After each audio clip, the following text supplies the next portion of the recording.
रायगड जिल्ह्यातील पनवेलमध्ये काल रात्री एक धक्कादायक घटना घडली। महाराष्ट्र नवनिर्माण सेनेच्या कार्यकर्त्यांनी थेट एका डान्स बारवर हल्ला केला आणि तो पूर्णपणे उद्ध्वस्त केला।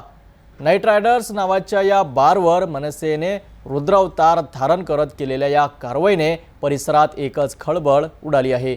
या घटनेने अवैध डान्स बारच्या मुद्द्यावर पुन्हा एकदा जोरदार चर्चा सुरू झाली आहे। मनसेने या कारवाईतून महाराजांच्या पावनभूमीत डान्स बारला थारा नाही असा स्पष्ट संदेश दिलाय। नेमकी ही घटना कशी घडली आणि यामागे मनसेची भूमिका काय, पाहूया सविस्तर रिपोर्टमध्ये।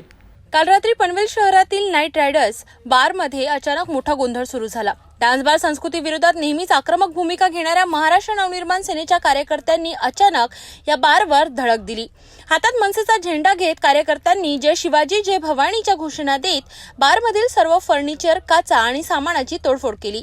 अवघ्या काही मिनिटातच हा संपूर्ण बार उद्ध्वस्त झाला। मनसेच्या कार्यकर्त्यांनी महाराजांच्या पावनभूमीत असल्या डान्स बारला जागा नाही असा इशारा देत कार्यवाही केली।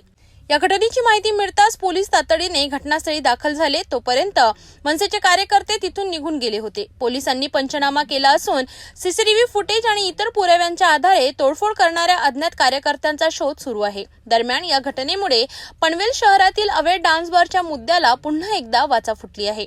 स्थानिकांमध्येही या कार्यवाहीबद्दल संमिश्र प्रतिक्रिया उमटल्या आहेत। काहींनी मनसेच्या या कृतीचे समर्थन केले आहे, तर काहींनी कायदा हातात घेतल्याबद्दल नाराजी व्यक्त केली आहे।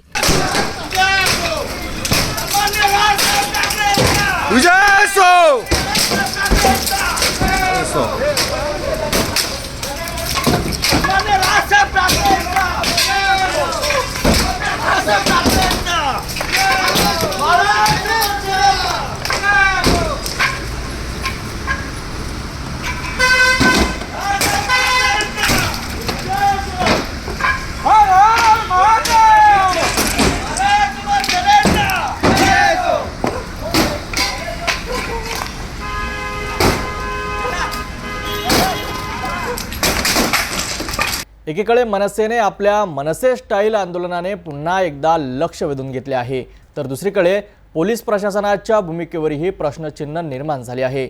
पनवेलमध्ये अशा प्रकारे अवैध डान्स बार खुलेआम कसे सुरू आहेत असा सवाल आता विचारला जात आहे।